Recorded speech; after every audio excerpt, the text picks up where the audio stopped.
In the previous session, we learned a lot about how to recognize aggressive, passive, manipulative behavior.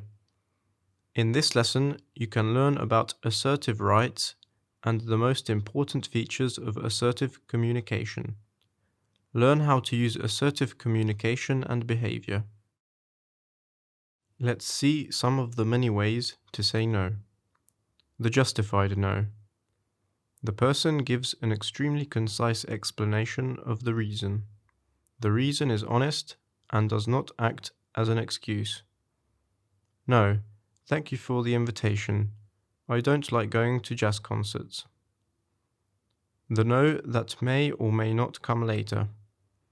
The person concerned says no to the specific request, but also suggests that the question should be put to him or her again. The broken plate. If we want to say no in this way, we must apply a one-sentence rejection and repeat it like some broken disc, no matter what the other says.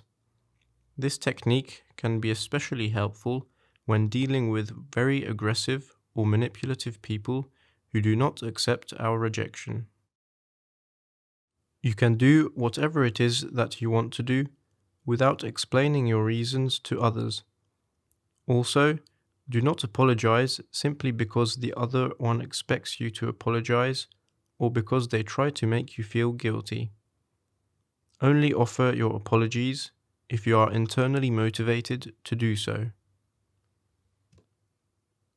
Tips.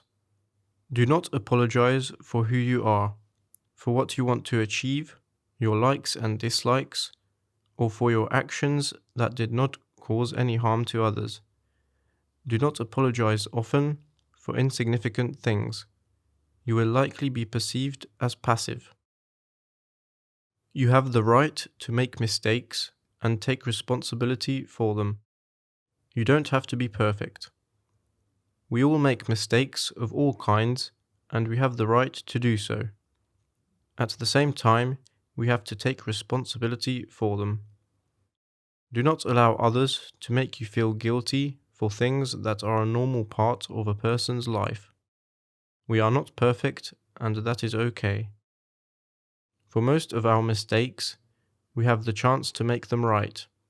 However, we also get to decide whether to take that opportunity or not. You have the right to say, "I do not know," and "I do not understand."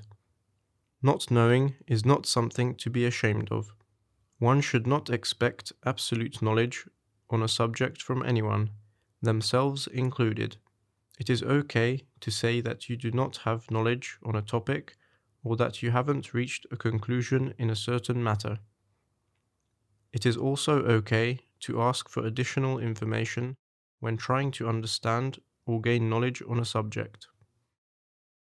Do not be intimidated if you are the only one who says, "I do not know," or "I do not understand," in a social situation.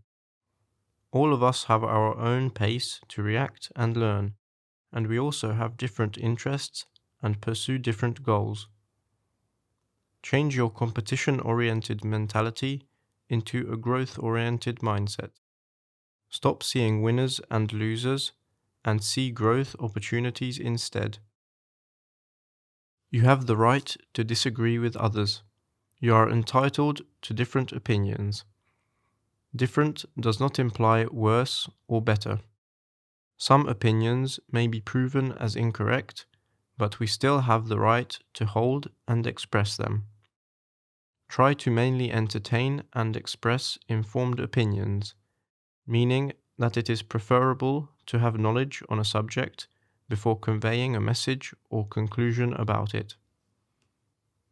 If your opinion is proven as valid in a context, do not let it make you see yourself as better than those who hold a different one. Also, if your opinion is proved to be the wrong one in a context, do not feel inferior to those whose view was valid at that time. Opinions are to be shared and used to grow individually and socially. They are not hierarchical markers. Keep in mind that opinions tend to be different from facts. They might be based on facts, but at core, they are subjective messages. In this lesson, you have learned about assertive rights, the key features of assertive communication. Remember to fill in the quiz for this section and complete the exercises given for this lesson. Thank you for your kind attention. See you in the following lesson.